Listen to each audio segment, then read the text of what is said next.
Imagine waking up one morning and everything just stops. Not your alarm, not your coffee maker. The entire planet. Dead still. No warning, no countdown, just silence, and then absolute chaos. What you are about to hear is not science fiction. Every single thing described in this video is grounded in real physics, and it is genuinely terrifying. It is us who would not.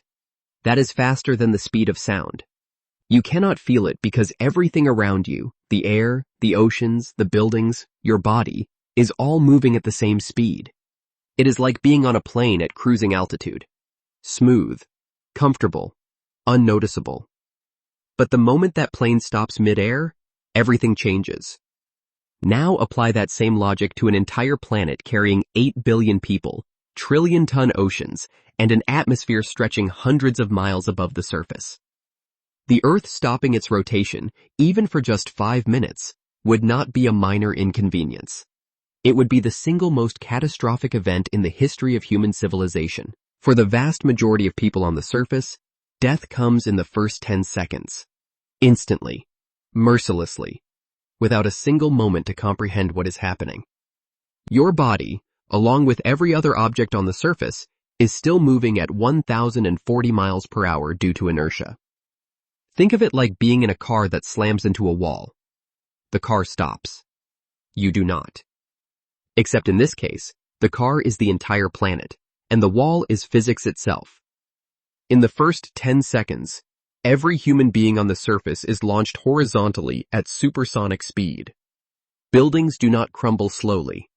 They are ripped from their foundations and hurled eastward like paper cups in a hurricane.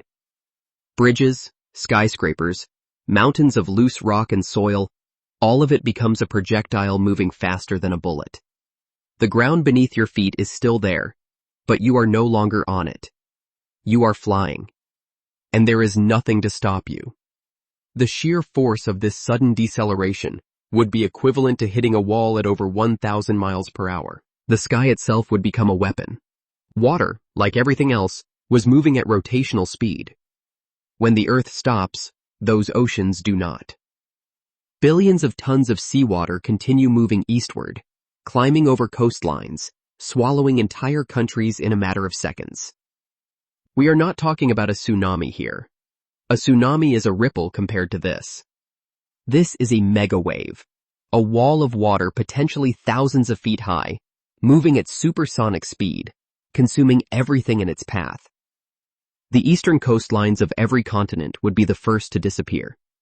New York, London, Mumbai, Tokyo, all of them gone within 60 seconds. Not flooded. Gone. Erased.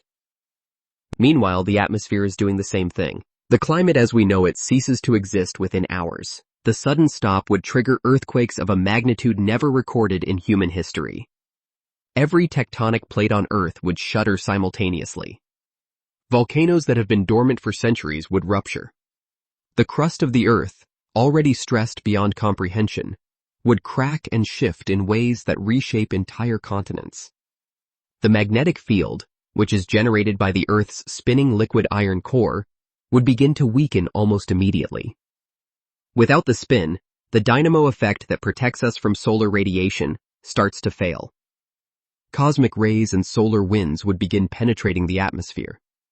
Not immediately lethal, but a slow, invisible death sentence for anything that survived the initial catastrophe. Just rubble, water, fire, and silence. Realistically, almost no one on the surface during those 5 minutes would live through the initial event.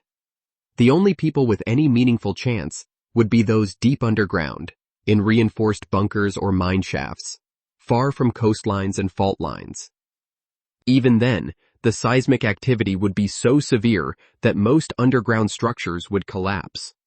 Submarines deep in the ocean might fare slightly better, but the oceanic chaos above would make surfacing a death sentence. People in aircraft would be thrown violently as the ground beneath them effectively disappears from its expected position.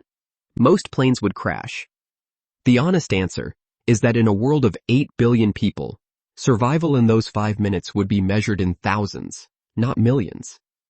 And those survivors would wake up to a world that is fundamentally unrecognizable, but without the natural resources that made civilization possible the first time. It enters a new phase. The water that was pushed onto the continents would begin to recede, but not gently. It would rush back toward the oceans in massive, destructive flows, carving new river systems and canyons in hours. The atmosphere would take weeks to restabilize. Dust, ash from volcanic eruptions, and debris thrown into the upper atmosphere would block sunlight, triggering a volcanic winter effect that could last for years. Temperatures would plummet globally. The next one might just change how you see the universe entirely. That is all it would take to end everything humanity has ever built. Every city, every library, every hospital, every memory stored in a hard drive, every relationship, every dream. 5 minutes of the Earth simply deciding to pause. The planet would continue orbiting the sun, indifferent and unchanged. The stars would still burn. The universe would not even notice. But we would be gone. Or close enough to it that the difference would not matter.